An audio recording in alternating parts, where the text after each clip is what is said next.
Hello, Decatur. It's Friday, and we're glad that you've joined us again. Every week we bring you guests who share information that we believe will enhance your life and give you more insight into the city government that serves you.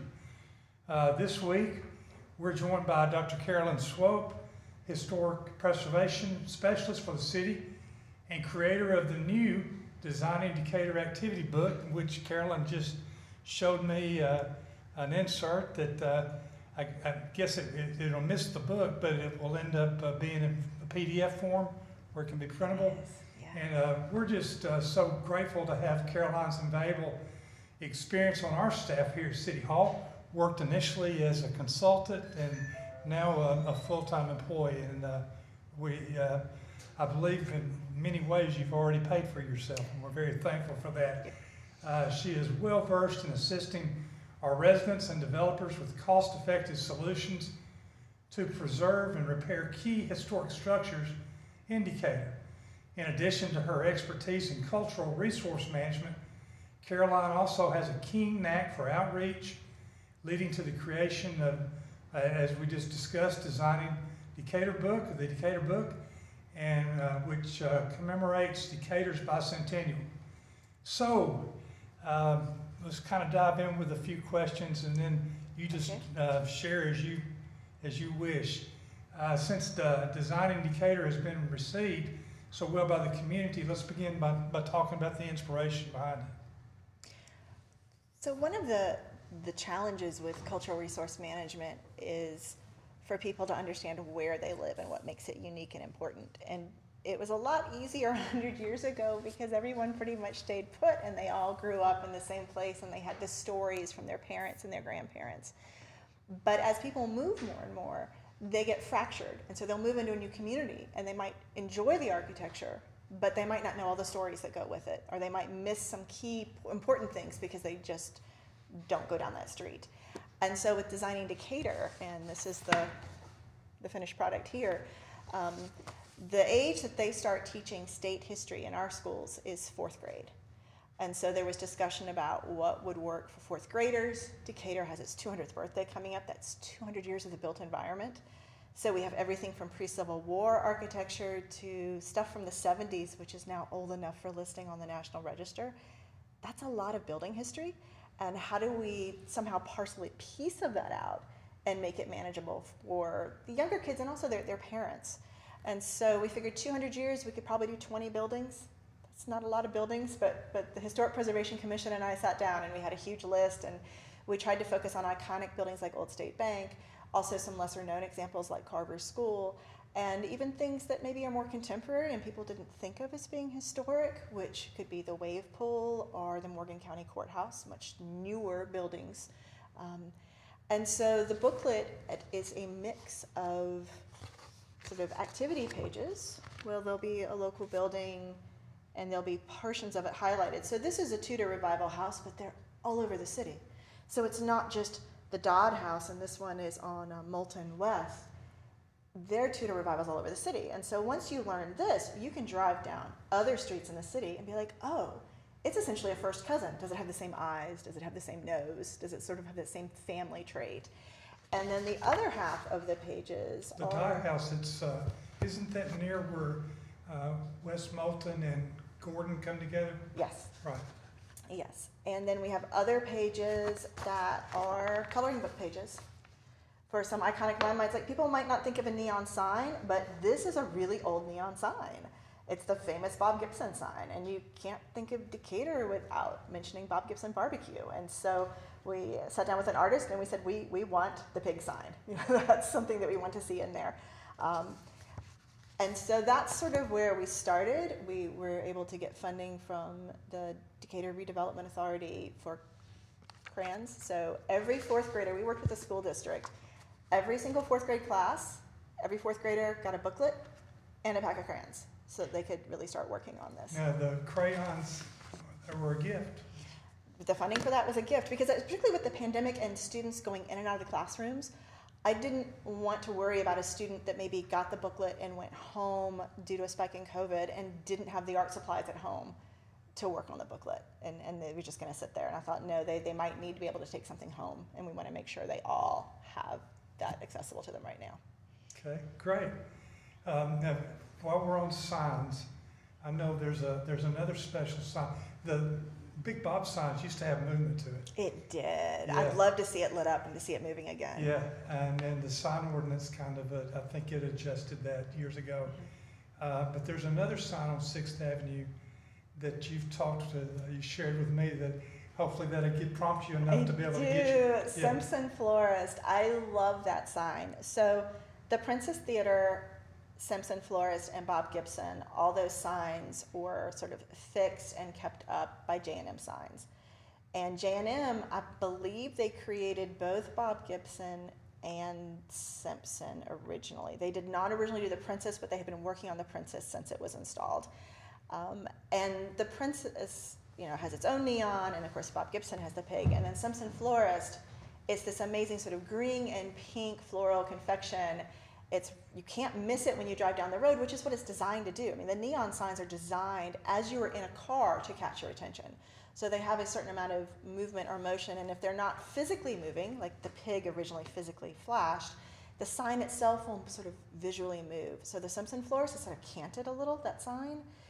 If you look at the plate glass windows on the building, they're canted, they're angled out. That's sort of a special style called Googie, which is nicknamed after a roadside diner that was called that.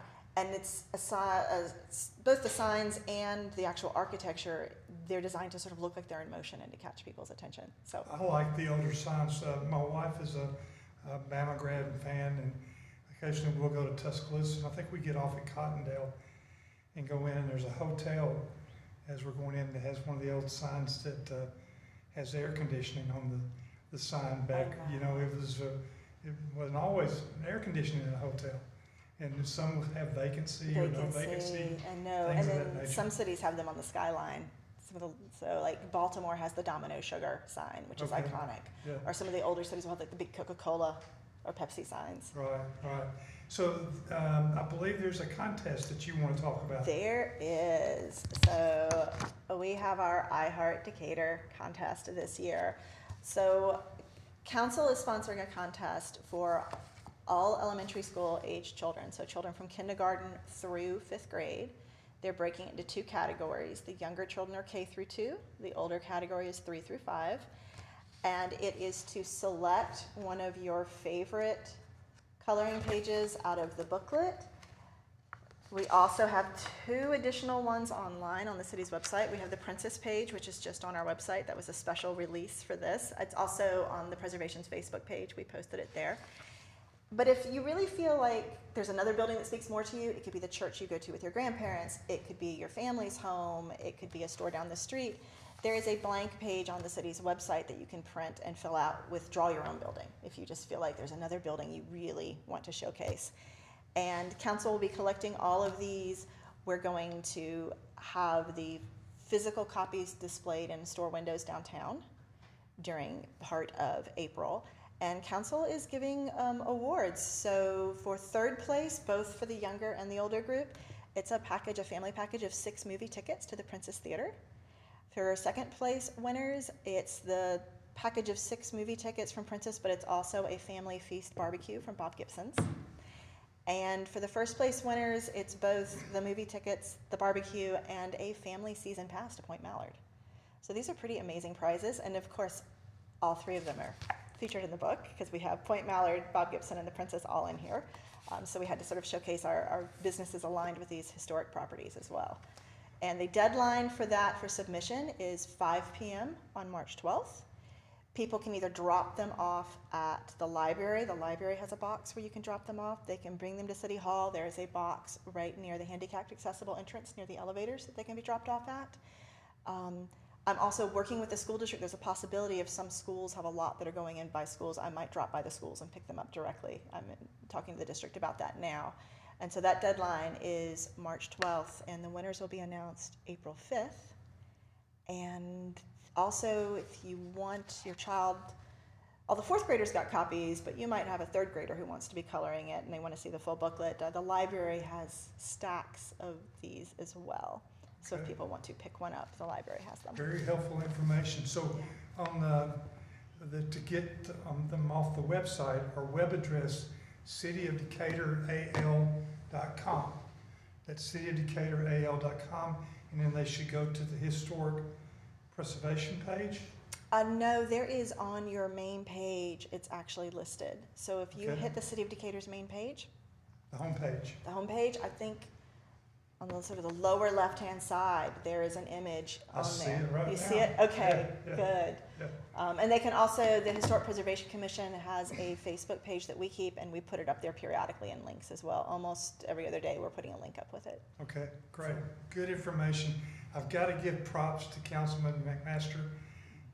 You mentioned J&M Signs, and he's third generation there, but he, as I recall, kind of came up with this contest idea. He very creative in his thinking on numerous things since becoming a city councilman. We're certainly thankful for him. Well, you've been serving as our specialist now for the past 2 years. Kind of share what a day in your life is like. So I sort of have multiple projects running at any given point. Part of it is I assist the Historic Preservation Commission in overseeing the Old Decatur and the Albany residential districts. So anyone that's doing work within those neighborhoods that needs a certificate of appropriateness, and they're pretty broad. It's anything from landscaping to large things like additions or new construction. I'm sort of the point person that those documents come to. I review them, I look to see if they're meeting the standards that the commission has set, and then I do the staff report and prep for the meetings, and those meetings are held monthly. I also have the ability to do an administrative approval on a lot of things. So historically, people would have to go to the full commission even for minor things, like if a tree hit your roof and you needed to re-roof, you would have to wait to see the commission. Well, obviously that's sort of a standardized approach. There's nothing unusual or normally that varies on roofing. That's very formulaic. So the commission a couple years ago, they set forth sort of the guidelines to allow for administrative review. So I do administrative review for maybe 80% of the applications, which means if I get a complete application, I can approve it normally within 48 hours once it hits my desk. Then I also work on historic tax credits.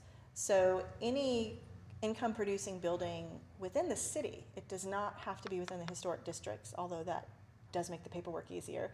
But if it's within the city and the building is 50 years or older, which now means 1971 or older, so I know we think of the 70s as being new, but just put signs that says, I'm historic across those now because we're that old.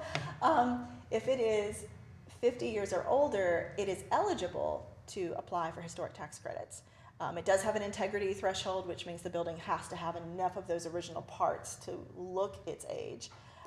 And I'm qualified to assist in determining that and then helping with the paperwork. So things like the tower building that's on Bank Street that we're getting ready to do a major rehab on, I assisted with the tax credit paperwork for that.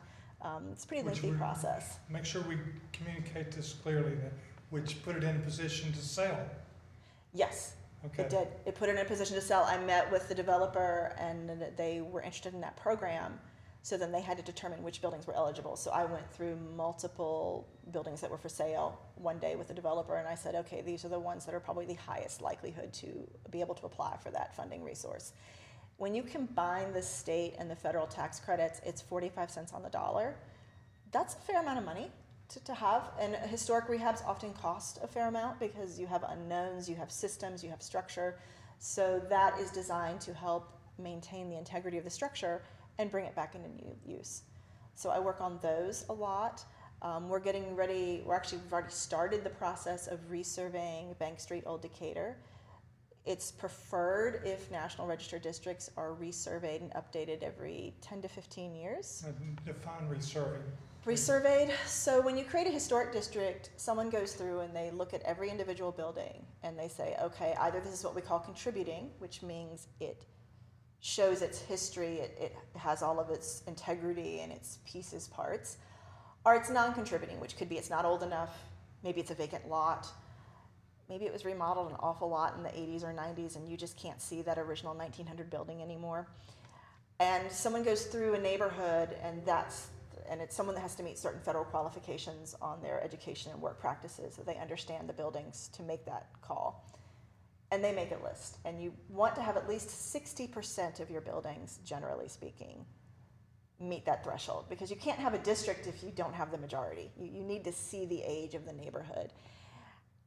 And the feds keep that list, and they'll create a boundary based on where that list is set on a map, and they'll say, okay, this is a National Register district. So in our case, we have, I believe, 5 in the city, maybe 6.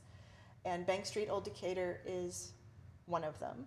They set that boundary, and they say, every 10 to 15 years, it's good to check back in. Just, you could have a tornado could take out some blocks, you could have a fire, you could have a lot of new construction, or you could have buildings that maybe were too young at the time of designation to count as contributing, but now they're old enough they do. And of course, contributing status is what allows you access to those tax credits. Now, you can do a standalone building by itself, but the threshold for a standalone building is much higher. So districts are where a lot of this will often occur. And Bank Street was put in place 1980/85. It has not been resurveyed since 85. That's the year the Sony Walkman came out. A lot has changed, and there are a lot of buildings like the Tower Building that was not eligible in 1980, which is when that portion was surveyed. 1980 was a long time ago, so things have changed. And so that's the survey work is going in and is updating all of that information, and then coordinating with the feds to say, hey, we have some buildings that old piece of paper said they didn't qualify, but the new piece of paper, we've done our research, we can explain why they do. We want to make these resources available for these properties as well. Nice. Sherry and I had dinner downtown last night on Bank Street, and as we were returning home, the exterior lighting on the new Temple Electric building was on, and they have just done a wonderful job of the buildings that they have erected in that area fit in with Bank Street, and we certainly appreciate them. But this newest building, it's really nice. Have you seen it at night? I have. Yeah, very nice. So I want to, to the question that I just asked, what's your favorite aspect of your career? I'm really curious about lots of things. So what I love about my job is I'll see part of the built environment, and there'll be I wonder what the story is on this. And that's literally part of my job, is to figure out what the story is and what makes it important. Why is this important? And sometimes you really have to do some digging. And so at first glance, it might look, that's average. But for someone who likes to start digging and asking questions, you can uncover lots of amazing things, or things that maybe 1 or 2 people knew but weren't common knowledge. So like the connection with J&M Signs that runs from Bob Gibson to Princess Theater to Simpson Florist. And then I got to go in the workshop and look at the neon that they were putting together, which that was amazing. So that was a really fun day. Or Copperworks, which is based in Decatur. They're one of the largest copper roof installers for historic buildings in the country. We just happened to have them here. Got to go through their workshop one day and talk to them about what they do, how they install the roofing, how they handle zinc roofings. They do projects all over the world. Working on the tax credits, because there's lots of undiscovered stories with those. So I have a lot of fun with those. I spend a lot of time in archives. John Allison, the archivist from Morgan County, knows me really well. Because it's you have it on your voicemail. That I can sometimes be down there, because I'm like, John, I'm back. I need a piece of information. It's a little bit, someone described me once as sort of like CSI for buildings. So it's a constant sort of what happened, when did it happen, what did it look like, how do I sort of peel these layers back? And I love doing that. It's a lot of fun. Well, good for you. Good for you. Well, tell us, we just made some appointments to the commission. And during that process, there was a time whenever I would make the appointments, and we did it based on the district that you lived in, representation by the district. But you ended up bringing more about specific needs in the makeup of the commission. Can you speak to that? So the city has its own ordinance, its own laws that outlines what they want that makeup of the commission to be. But there's also a state ordinance that has its own laws on what that makeup of the commission is supposed to be. And we weren't quite in line with the state ordinance on that, which is part of the enabling ordinance.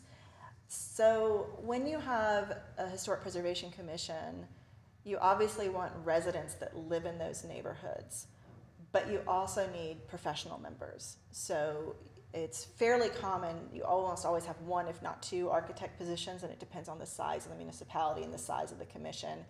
But they also will look for other, whether it's professional historians, sometimes archaeologists. Like if we were near one of the Native American tribes where they have mounds or significant archaeological remains, they might want an archaeologist on the commission.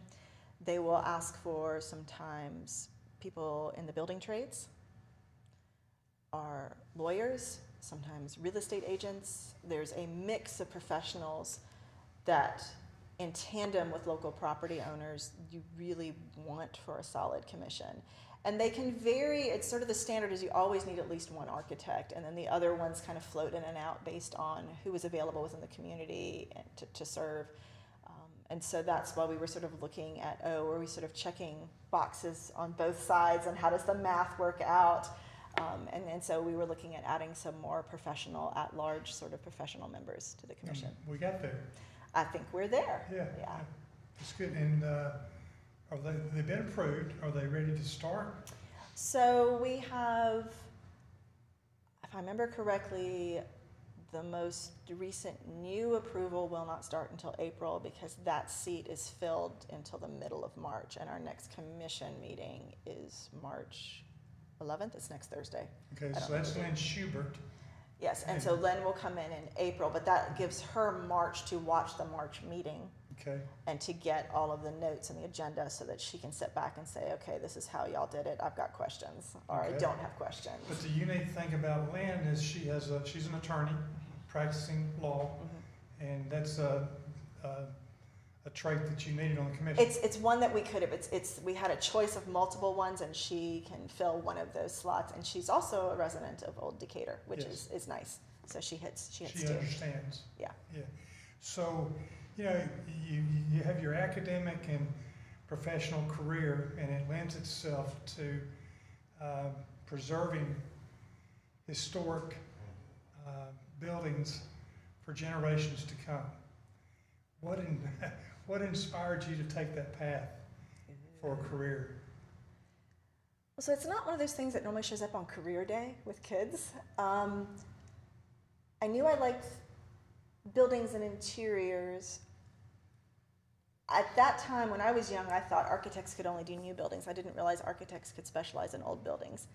Had I known that I could have been an architect and specialized in old buildings, I may have very well gone that route. But I grew up in Lexington, Virginia, which is in the Shenandoah Valley, and it also happens to be sort of a nucleus for the Civil War, because both Robert E. Lee and Stonewall Jackson worked there and are buried there. So my childhood was very much steeped in very old history, and I'm 7th generation in that county. So I lived in a very boring 1970s house with the avocado green kitchen and the split level with the shag. But my granddaddy was a mile down the dirt road, and he had the 1850 house with the 1820 barn and log cabin. That was a lot more fun than our house was. It was much more interesting. So it was a lot of just poking around old spaces. And then I think sort of that the two tipping moments that you can look back on now and say, oh yeah, we could have seen that. There's an Episcopal church in my hometown, Robert E. Lee. Oh no, it's not called Grace Episcopal Church. And it's gorgeous. It's very similar to the Episcopal Church here in that it's Gothic revival, and it just has all the decoration, the beautiful wood ceiling and the stained glass. And I grew up Lutheran in a 1970s church, or 1960s, so we didn't have any of that really pretty fancy stained glass. It just wasn't old enough to have that. So I learned how to break into the Episcopal Church on the weekdays so I could go look at the stained glass. So I learned how to get in when it was closed, so I could just sit in the sanctuary to stare at it, because it was so beautiful. And probably not a thing most teenagers do. If they're breaking in, they're probably not breaking into churches to go look at the stained glass windows. And I remember just sitting there and learned, wow, what's this? Or I'd go up and look and like, okay, what are they showing here? And I don't know what this history is now. I have to go look this up. And then when it was time to go to college, my poor father had said, if I got in, he would pay. He's like, it's up to you, though. You decide where you want to go. And I ended up going to a private school out of state, Salem College in Winston-Salem, North Carolina. And it's Moravian, and the school's 1772, so it's old. And they have these amazing brick sidewalks that are handmade brick because it's so old. And when you mix brick by hand, you have different colors of clay, and sometimes they don't get mixed properly because you're mixing by hand. So if you look at them closely, they sort of have this swirl design, almost like a peppermint swirl, except it's brick. And when I went for recruitment week, where they try to sell you on how great the school is and all the great parties and all the great food, which I wasn't listening to any of that, I'm walking on the sidewalk and I'm like, the bricks are swirled. This is the coolest thing I've ever seen. Like, I'm going to go to school here. And I didn't dare tell my dad I had essentially picked a college based on swirled bricks, but that's pretty much what I did. And luckily for me, it has one of the best preservation sort of, it's a living, it's what Williamsburg sort of wishes it were, because Old Salem is not a reconstruction. The majority of it are the original buildings, whereas Williamsburg is predominantly reconstruction. So for 4 years, one of our dorms was from the 1700s. Could you imagine going to school where you have a dorm from the 1700s? Surely there's a witch in one of those dorms. No, that's Salem, Massachusetts. But we never told the tourists that. I actually was known for telling the tourists directions to the president's office and told them that's where they did the witch burning. So I'm sure our president kept wondering why she had really confused tourists showing up in her office. But no, Salem College, it's a Moravian campus, and so which is sort of similar to Lutheran. And it's just this wonderful place to be with fantastic old pegged buildings and candlelight. And so if you like old buildings, it was a good score. So for the biggest part of my adult life, I've lived in Westmead subdivision, just a different street, about 4 different streets. And most of the streets that I've lived on are cul-de-sac streets. And whenever we look at Old Decatur, it's a grid. And so we have Old Decatur as a grid, and then Albany is a grid system as well. Totally different than a cul-de-sac community.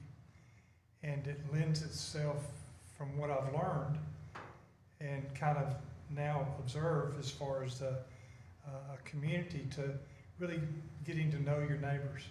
They're more likely to get out and stroll and right there in their own neighborhood, and they have pretty strong relationships. And sadly, in the cul-de-sac neighborhoods, we've kind of lost some of that. We know some of our neighbors, not all of our neighbors. Now, of course, if you're running for political office, then you get to know, that changes the things. But way back, it just wasn't like that. Can you speak to the grid system?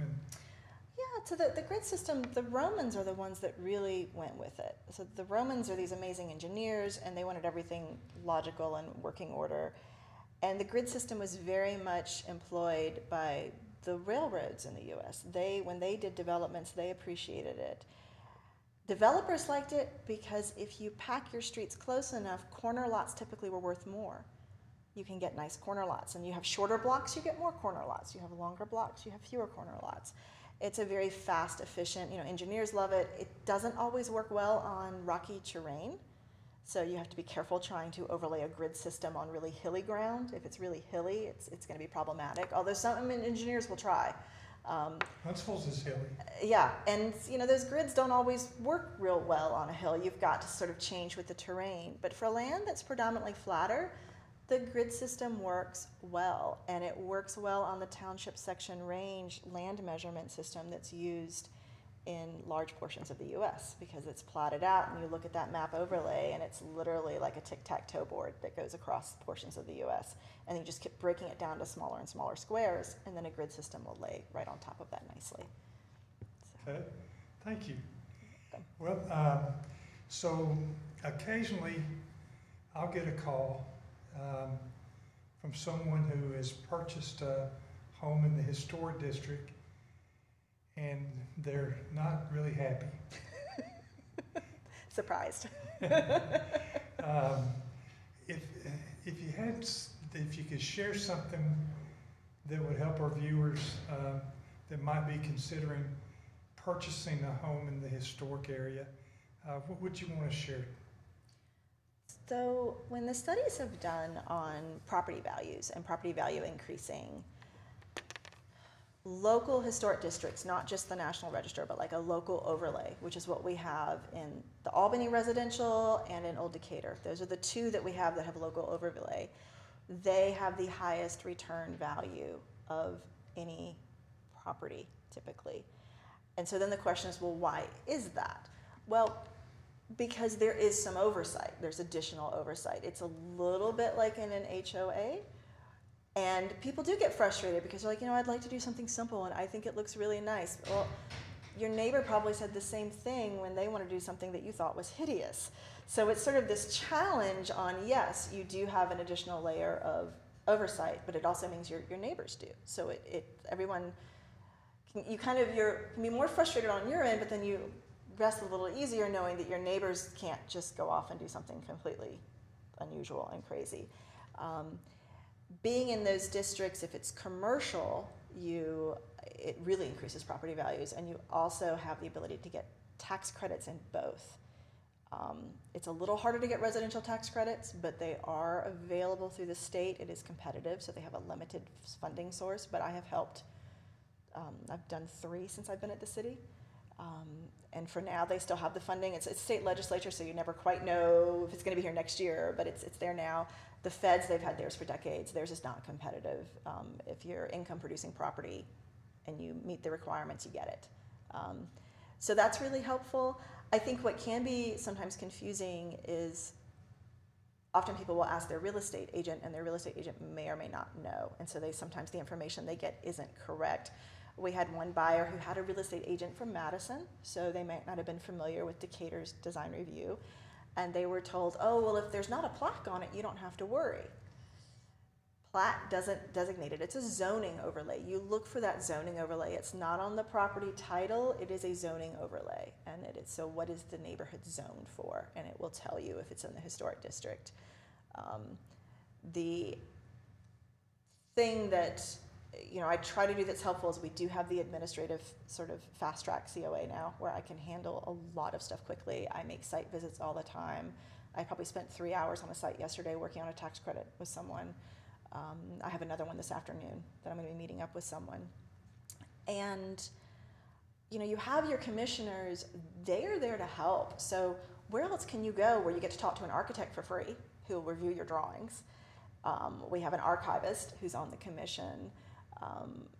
These people that have professional training to sit down and say, okay, this is the district and this is what, if you're buying in the district, chances are you like the aesthetic there. There's something that drew you to that to begin with. So what is that aesthetic? They have the ability to start breaking it down like, oh, well, the aesthetic is, if you notice, most of the fences are pushed back. We don't have 6-foot fences in front of our houses. There's a reason for that. We want to see the houses. The fences have a certain setback. We look at the window details, we look at porches, we look at materials. These are all things that are reviewed, and they all literally make up part of that district. We have a building material. We do. We have a building material specialist, and this is, I think, the first time I've ever had a commission with one of those, which is really nice. And someone who can say like, oh yeah, they used to make this product. Let's think about what a replacement would be because they stopped making this in 1980, and now we have to go find something else. That's really nice to have that as a resource to sort of sit down and say, hey, I've got a challenge. I want to do this. What is the best way to do it? And oh, I didn't know that if I did it this way, it was more likely to rot out. And so it's really nice to have that sort of help. So these while they're beautiful, enjoyable, wonderful community, sometimes they can repairs can be a little more costly. I think right now repairs with any property, new or historic, are somewhat costly. I think the challenge isn't normally that the repair itself is more costly. It has a tendency to be with older houses. It's almost like going in for surgery with a 100-year-old person. You think you're just going to surgically address one part of their body, and the doctor opens it up and says, uh-oh, we have a surprise. So a historic house is kind of similar. The actual small thing you start with might not be that difficult, but you get in there and you're like, oh, whoops, we have a whole back section we didn't know has rot, or oh, we thought they replaced the wiring, but now we see there's a splice, or oh, there's some galvanized plumbing that's leaking and we didn't even know that was in the wall. So it can be a bit of a surprise. Typically when I work with historic houses, I just assume entire systems might have to be replaced. I just know that. I go into it and I'm just like, that's my base level. Anything beyond that is a bonus if it doesn't need it. So that kind of helps your mindset if you just assume.